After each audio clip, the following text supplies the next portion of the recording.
कैसे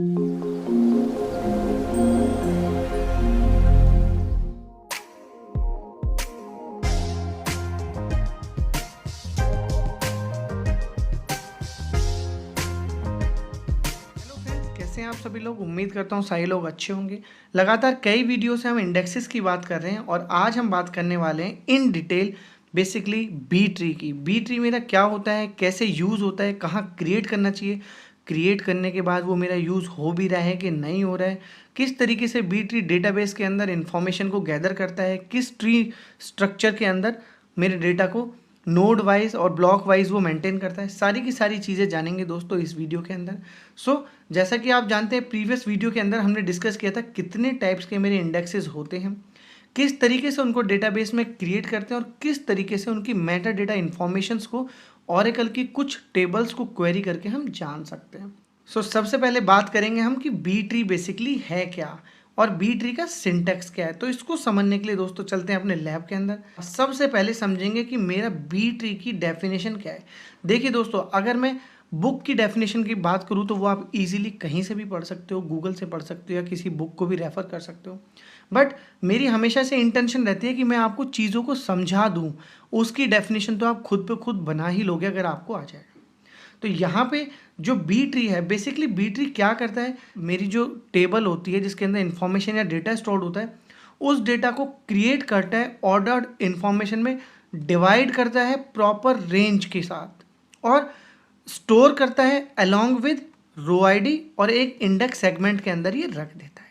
मैंने मोटा मोटा आपको समझाया कि जो डेटा होता है उस डेटा को प्रॉपर रेंज के हिसाब से डिस्ट्रीब्यूट करता है, ब्लॉक वाइज उसको ब्रेक करता है, एक ट्री के मैनर में उसको स्टोर करता है और रो आईडी के साथ उसकी इंफॉर्मेशन को गैदर करके इंडेक्स के सेगमेंट के अंदर वो स्टोर कर देता है। तो ये बेसिक सी इंफॉर्मेशन थी। अब यहाँ पे एक टर्म यूज़ करी मैंने, ऑर्डर्ड इन्फॉर्मेशन। इस चीज़ को कैसे समझें कि सच में कुछ ऑर्डर्ड इन्फॉर्मेशन होती है या मेरा इंडेक्स सच में कर देता है कि नहीं। तो सबसे पहले इस कंसेप्ट को समझने के लिए दोस्तों मैंने यहाँ पे एक टेबल डिज़ाइन करी है। उस टेबल का आर्किटेक्चर भी मैं आपको दिखा देता हूँ एक बार। ये मैंने टेबल का सेलेक्ट चलाया। सेलेक्ट चलाने के बाद यहाँ पे आप इन्फॉर्मेशन ईजिली देख पा रहे होगे। टेबल को समझने के लिए चलते हैं एक बार एक्सेल पे, इसको एक्सपोर्ट कर लेते हैं। ये लीजिए दोस्तों, एक्सेल पे मैंने उस टेबल को एक्सपोर्ट कर लिया। अब ये मेरी रो आईडी है और ये मेरे टेबल्स के जो हैं मेरे फिजिकल कॉलम्स है। रो आईडी मेरा हमेशा सूडो कॉलम्स होता है। सूडो कॉलम्स पे भी हम बात करेंगे, ये पॉइंट आप नोट कर लीजिए। ऑर्डर्ड हमने पॉइंट पकड़ा है कि ऑर्डर्ड वाली बात क्या है, ऑर्डर्ड वाली चीज़ एक्चुअली है क्या। ये देखिए, ये ऑटोमेटिकली जब मैं सिंपल सेलेक्ट चला रहा हूँ तभी मेरा एम्प्लॉय नंबर का जो डेटा है वो ऑटोमेटिकली ऑर्डर्ड वे में ही है। तो इस पर मैं उस कंसेप्ट को चेक नहीं कर सकता। ऑर्डर्ड वाली इंफॉर्मेशन के लिए दोस्तों मैं ले लेता हूँ मैनेजर वाले कॉलम को, मतलब ऑर्डर्ड नहीं है। अगर मैं मैनेजर का अभी देखिए मैं आपको यहाँ दिखाता हूँ, एडिटर पे आते हैं, सिंपल सबसे पहले मैं चलाता हूँ मैनेजर का सेलेक्ट। ये देखिए सिंपल मैंने सेलेक्ट चलाया, किस सीक्वेंस में स्टोर्ड है, देखिए इसी सीक्वेंस में 7902 689 इसी वाले सीक्वेंस में सेव्ड है, सिंपल आ गया।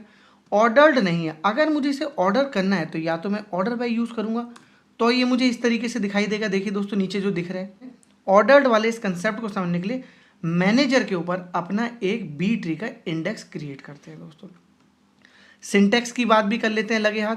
सिंटैक्स क्रिएट होता है बी ट्री के लिए, मुझे इंडेक्स का टाइप बताने की कोई ज़रूरत नहीं होती है, जो कि मैं इंडेक्स से पहले बताता हूँ। सिंपल इंडेक्स का नाम देता हूँ कि किस नाम से मैं अपना इंडेक्स बना रहा हूँ, किस टेबल पे बना रहा हूँ और किस कॉलम पे। सिंपल इस कमांड को यूज़ करके दोस्तों ये मैंने अपना एक इंडेक्स क्रिएट कर दिया। आप देख सकते हैं इंडेक्स यहाँ क्रिएट हो गया। अब मैं एक बार मैनेजर को फिर से सेलेक्ट चला के देखता हूँ। भाई सेलेक्ट मैं अभी भी चला रहा हूँ, अभी भी मुझे तो ऑर्डर्ड वे में नहीं दिख रहा है। और लोग बोलते हैं कि भाई ये जो बी ट्री होता है ये ऑर्डर्ड इन्फॉर्मेशन को मेंटेन करता है। हाँ दोस्तों, ये ऑर्डर्ड इन्फॉर्मेशन को मेंटेन करता है, बट जब आप उस कॉलम पे वेयर क्लॉज यूज़ करेंगे, जब तक आप वो इंडेक्स ही यूज़ नहीं करेंगे तब तक। अभी देखिए आपने सिंपल सेलेक्ट चलाया तो इससे ये बात भी क्लियर होती है कि सेलेक्ट में अपने कॉलम को लिखने से मेरा इंडेक्स कभी भी एक्सेस नहीं होता है, कभी भी यूटिलाइजेशन में नहीं आता है। ये क्वेरी चला रहा हूँ, अनऑर्डर्ड वे में मेरा डेटा मुझे नीचे दिख रहा है, जबकि मैंने यहाँ पे एक बेसिक सी वेयर कंडीशन लगा दी है कि मुझे वो सारे मैनेजर्स का डेटा मिल जाए जिनकी आईडीज़ 1000 या 10,000 से छोटी है। बस केवल इंडेक्स को यूज़ करने भर के लिए कि मेरा इंडेक्स यहाँ पे यूटिलाइजेशन में आ जाए। इंडेक्स मेरा यूटिलाइजेशन में या यूज़ में तभी आता है जब मैं उस पर्टिकुलर कॉलम पे दोस्तों वेयर क्लॉज लगाता हूँ। तो जैसे ही मैं इस पे वेयर क्लॉज लगाता हूँ, सिंपल सेलेक्ट, देखिए ऑर्डर बाई मैंने यहाँ पे कमेंट किया हुआ है, नहीं यूज़ कर रहा हूँ, लेकिन फिर भी मेरा डेटा ऑर्डर्ड वे में मुझे दिख रहा है। समझ रहे दोस्तों? तो ये होता है कि बी ट्री इंडेक्स जो होता है, बी ट्री इंडेक्स मेरा ऑर्डर्ड इन्फॉर्मेशन को, तो ये ऑर्डर्ड इन्फॉर्मेशन समझ में आ गया कि ये ऑटोमेटिकली शॉर्ट करके अपने पास स्टोर करता है और प्रॉपर रेंज के हिसाब से रो आईडी के साथ। सो दोस्तों ये रो आईडी वाला और रेंज वाली जो इसकी डेफिनेशन बोल रही है कि रेंज में ये डिवाइड करके रो आईडी के साथ, इसको भी समझते हैं। इसको समझने के लिए एक बार फिर से अपनी टेबल देखते हैं। देखिए दोस्तों, हमने इसके ऊपर एक बार बी ट्री का इंडेक्स लगा के ऑर्डर्ड वाली चीज़ को चेक कर लिया। अब बेटर अंडरस्टैंडिंग के लिए हम ऐसा कॉलम लेते हैं जिसके अंदर ज़्यादा से ज़्यादा रेंज हो, रेंज मतलब इक्वली वो डिस्ट्रीब्यूटेड हो, ऐसा कॉलम लेते हैं। तो ऐसा कॉलम है मेरा दोस्तों एम्प्लॉय नंबर। सो सबसे पहले हम एम्प्लॉय नंबर के ऊपर एक अपना इंडेक्स क्रिएट करेंगे और इंडेक्स क्रिएट करने के बाद में फिर देखेंगे कि वो रो आईडी वाली इंफॉर्मेशन कैसे गैदर कर रहा है। सो चलते हैं एक बार, सबसे पहले क्रिएट करते हैं क्या, एक एम्प्लॉय नंबर के ऊपर इंडेक्स। ये मेरे एम्प्लॉय नंबर के इंडेक्स को क्रिएट करने का क्या है सिंटैक्स कि एम्प्लॉय नंबर पर क्रिएट करना है। यहाँ पे एम्प्लॉय नंबर के साथ मैंने एक इंडेक्स क्रिएट कर लिया। अपनी वैल्यू को देखिए, ये मैंने अब रो आईडी के साथ में अपनी वैल्यूज़ यहाँ पे निकाल ली और रो आईडी के साथ जो वैल्यूज़ निकल गई है इसको एक्सपोर्ट कर लिया मैंने एक्सेल में, जो कि आप यहाँ देख सकते हो। अब ये इसको कैसे स्टोर करता है उसको समझने के लिए चलते हैं दूसरी स्क्रीन पे।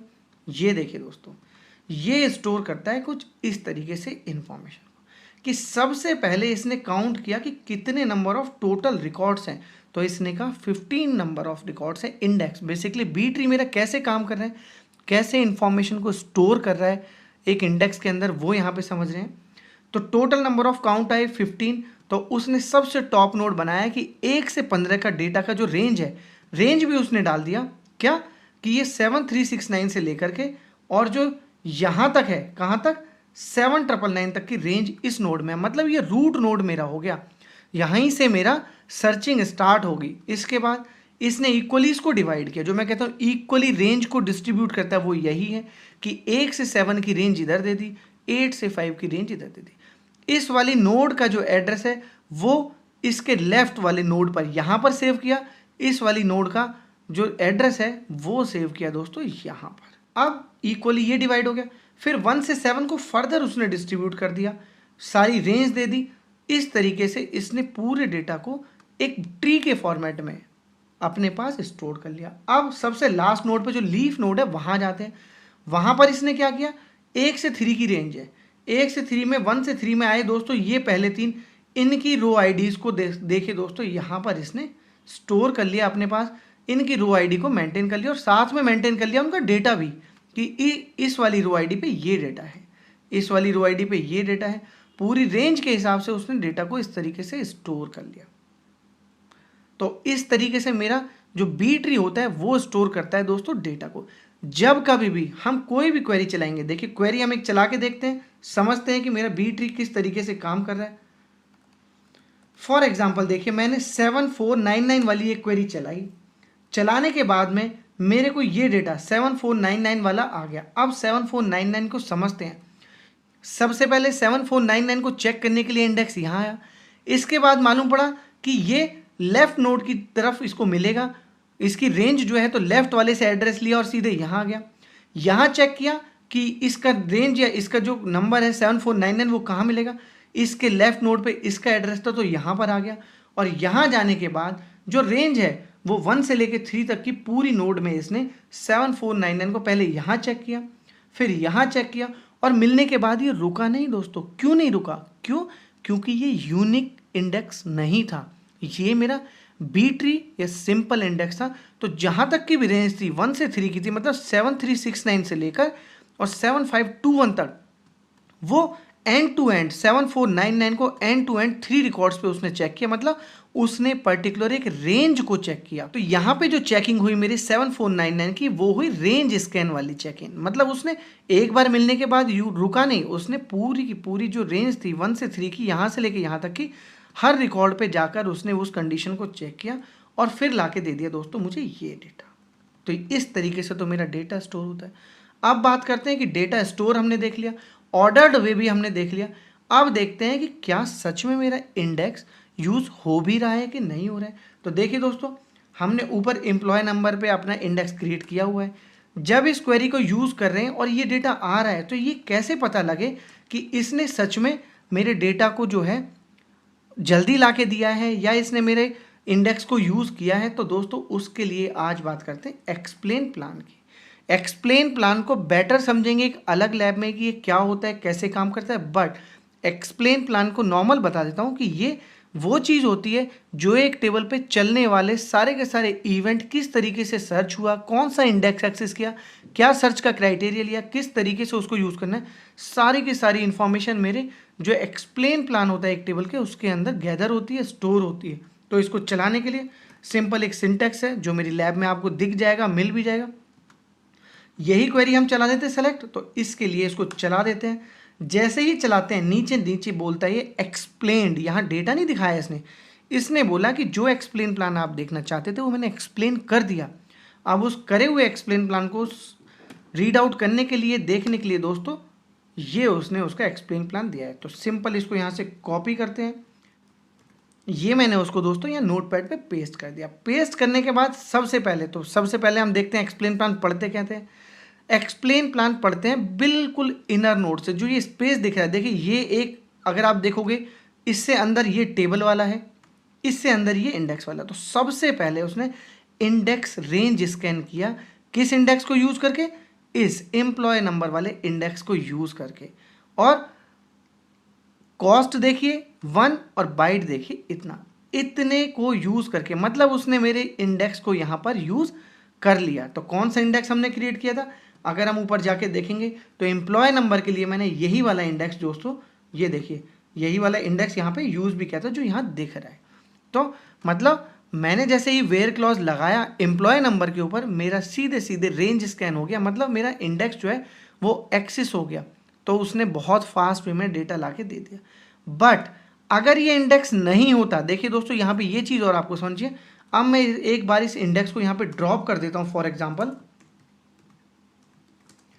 मैं इस इंडेक्स को ड्रॉप कर देता हूँ और अब इस वाली टेबल का एक्सप्लेन प्लान दोबारा चला के देखता हूँ कि क्या सच में अब भी ये रेंज स्कैन ले रहा है कि नहीं। देखिए एक्सप्लेन कर दिया, चला के देखता हूँ तो देखिए दोस्तों यहाँ पर ये क्लियरली आपको बता रहा है कि इसने फुल स्कैन किया है, इसने अब की रेंज स्कैन नहीं किया है।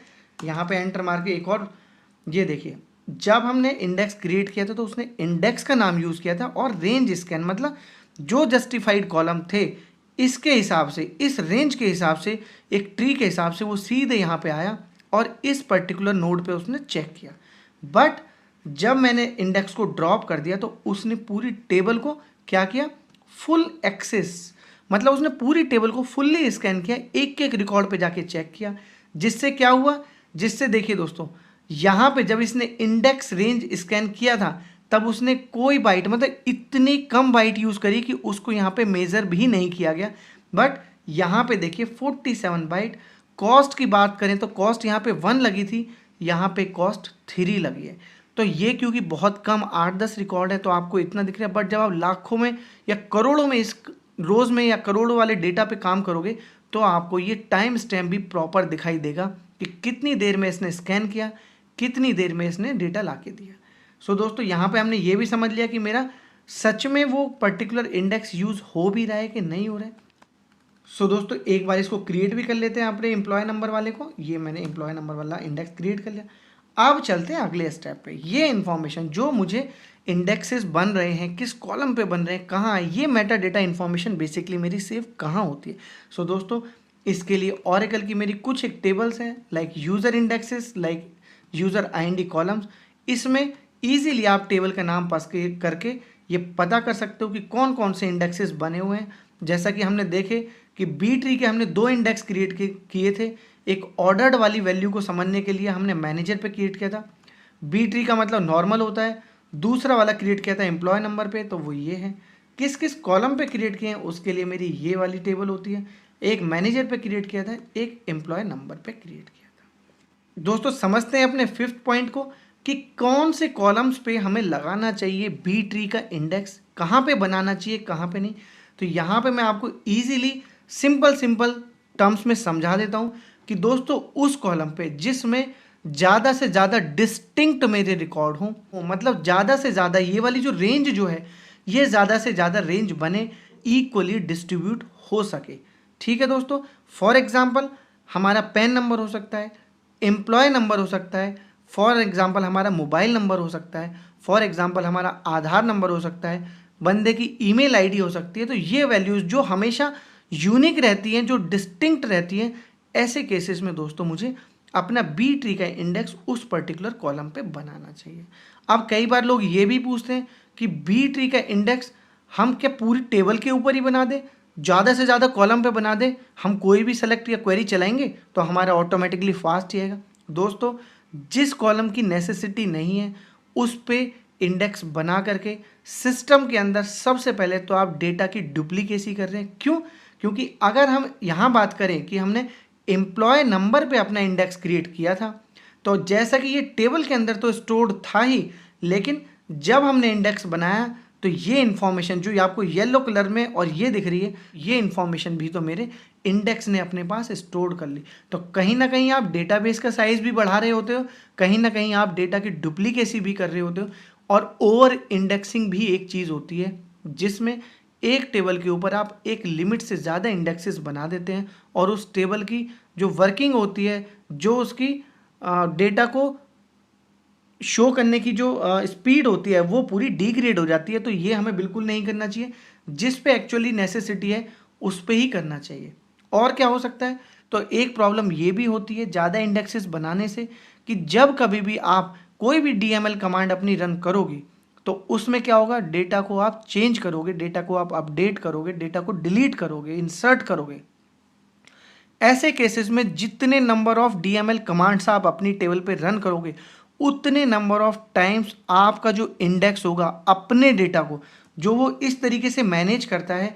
अगर फॉर एग्जांपल आपने कुछ एक इंसर्ट किया जिसकी वैल्यू यहाँ पे बीच में आने वाली है, इन दोनों के बीच में, तो वो इस रेंज को भी अपडेट करेगा, यहाँ भी अपडेट करेगा, यहाँ इंसर्ट करेगा, फिर फर्दर दूसरा किया उसमें यहाँ कुछ किया, तीसरे में, मतलब जितने भी डीएमएल आप ऑपरेशन परफॉर्म करोगे उस हिसाब से आपका इंडेक्स बार बार पीछे रिफ्रेश हो रहा होगा, बार बार अपने इंडेक्सेस को अपडेट कर रहा होगा, अपने इंडेक्सेस में डिलीट कर रहा होगा, अपने इंडेक्सेस में इंसर्ट कर रहा होगा, वैल्यूज़ को चेंज कर रहा होगा।